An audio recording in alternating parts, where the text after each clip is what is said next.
வணக்கம். ஒவ்வொரு தேர்தலும் வெறும் ஓட்டு போடுற நாள் மட்டும் இல்ல. அது ஒரு சிஸ்டமோட ஹெல்த்தை செக் பண்ற மாதிரி.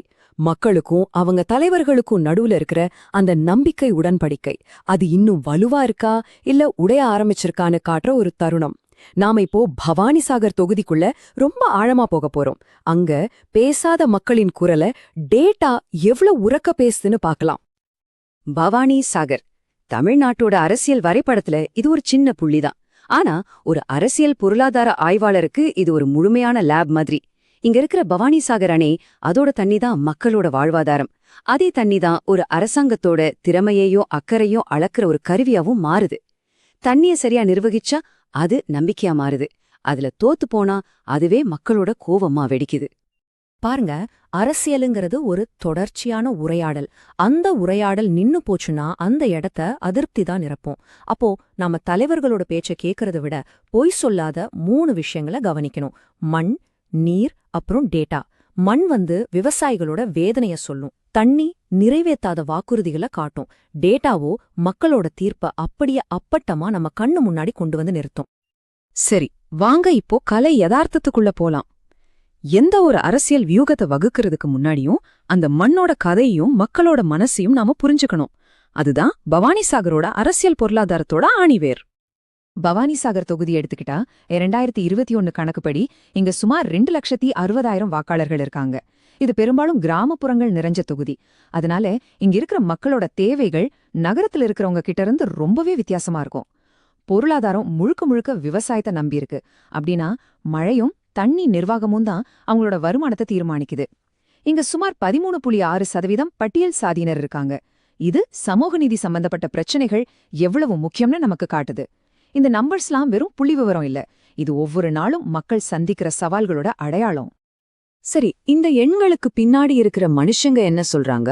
அவங்களோட அன்றாட போராட்டங்கள் என்னவா இருக்கு? ஒரு குழந்தையோட படிப்பு, ஒரு விவசாயியோட பயிர், ஒரு தாயோட பாதுகாப்பு, இவங்களோட உண்மையான கவலைகள் என்ன?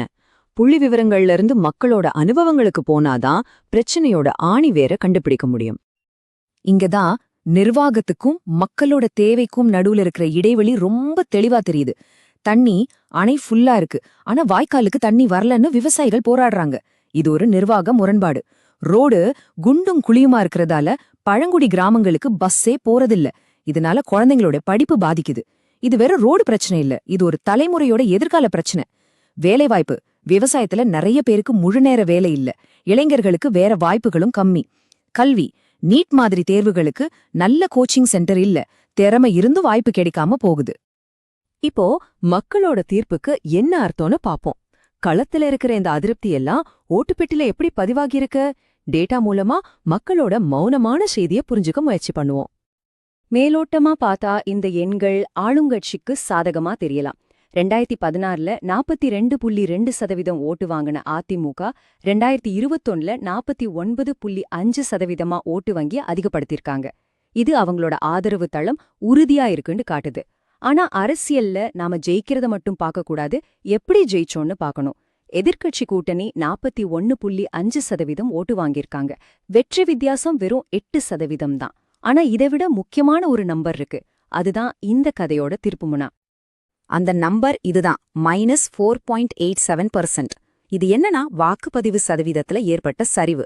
2016ல 81.97% இருந்த ஓட்டிங் 2021ல 77.1% குறைஞ்சிருக்கு. அதாவது கிட்டத்தட்ட 5% வாக்காளர்கள் ஓட்டு போடவே வரல. இது ஒரு சாதாரண புள்ளி விவரம் கிடையாது. இது ஒட்டுமொத்த சிஸ்டம் மேலையும் மக்களுக்கு நம்பிக்கை குறையுதுங்கிறதுக்கான ஒரு அபாயமணி. இது வெறும் 1% இல்ல, இது சுமார் 12,000 வாக்காளர்களோட மௌனமான எதிர்ப்பு. அவங்க என்ன சொல்ல வராங்கன்னா, எங்க குரலை யாருமே கேட்கல, அதனால நாங்க பேச விரும்பல அப்படிங்கிற மாதிரி இருக்கு.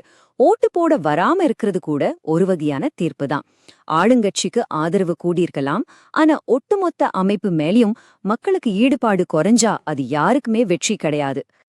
சரி, இந்த நம்பிக்கை ஏன் உடைஞ்சது? இதோட உடற்கூறியல பாப்போம். மக்களோட கோவத்துக்கும் இந்த மௌனத்துக்கும் உண்மையான காரணங்கள் என்ன? இந்த இடைவெளி ஏன், எப்படி உருவாச்சுன்னு நாம துல்லியமா கண்டுபிடிக்கணும். இதுதான் மக்களோட குறைகளோட ஒரு ஹீட் மேப். ஒவ்வொரு புள்ளியும் ஒரு தீர்க்கப்படாத பிரச்சனை. பாசனம், இது வாழ்வாதார பிரச்சனை. சாலைகள், இது குழந்தைங்களோட எதிர்கால பிரச்சனை. பாதுகாப்பு. ஒரு பள்ளி மாணவி பஸ் விபத்துல இறந்தது ஒரு அரசாங்கத்தோட அடிப்படை கடமையான பாதுகாப்பு கொடுக்க தவறியற காட்டுது. சட்டம் ஒழுங்கு. தலித் இளைஞர் மேல நடந்த தாக்குதல் சமூகத்துல ஒரு பிரிவு மக்கள் பாதுகாப்பா உணரலன்னு காட்டுது. இதெல்லாம் தனித்தனி சம்பவங்கள் இல்ல, ஒரு நிர்வாகம் மக்களோட குரலுக்கு செவிசாய்க்க தவறுனதோட அறிகுறிகள். மக்களோட வலிய இந்த ஒரு வாக்கியம் சுருக்கமா சொல்லிடுது.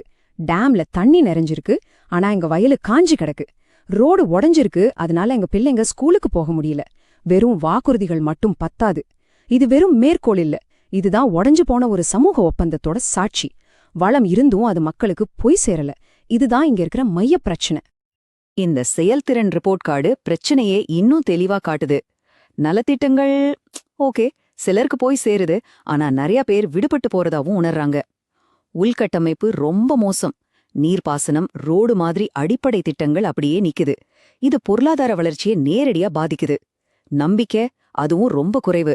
வன்முறை சம்பவங்களும் நிறைவேற்றாத வாக்குறுதிகளும் மக்களோட நம்பிக்கையை முழுசா சிதைச்சிருக்கு. ஒரு நிர்வாகத்தோட உண்மையான வெற்றி அது வாங்குற ஓட்டுல இல்ல, அது சம்பாதிக்கிற நம்பிக்கையில தான் இருக்கு. நம்ம அரசியலமைப்போட ஆன்மாவே மனித கண்ணியத்தை பாதுகாக்கிறது தான். ஒரு விவசாயி தன் உழைப்புக்கு தண்ணி கிடைக்காத போதும், ஒரு குழந்தை பாதுகாப்பா ஸ்கூலுக்கு போக முடியாத போதும் பாதிக்கப்படுறது அவங்களோட அன்றாட வாழ்க்கை மட்டும் இல்ல, அவங்களோட கண்ணியமும் தான்.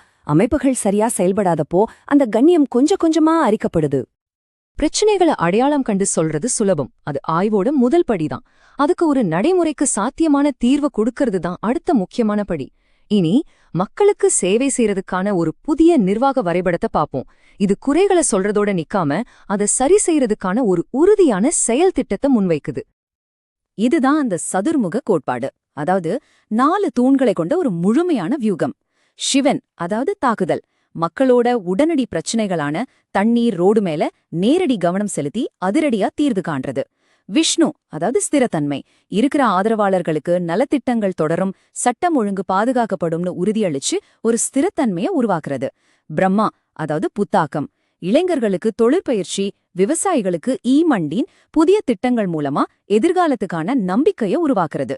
துர்கா, அதாவது பாதுகாப்பு, பள்ளி பகுதிகள்ல தடுப்புகள், நீர் பாதுகாப்பு உத்தரவாதம்னு மக்களுக்கு ஒரு பாதுகாப்பு வலைய உருவாக்குறது.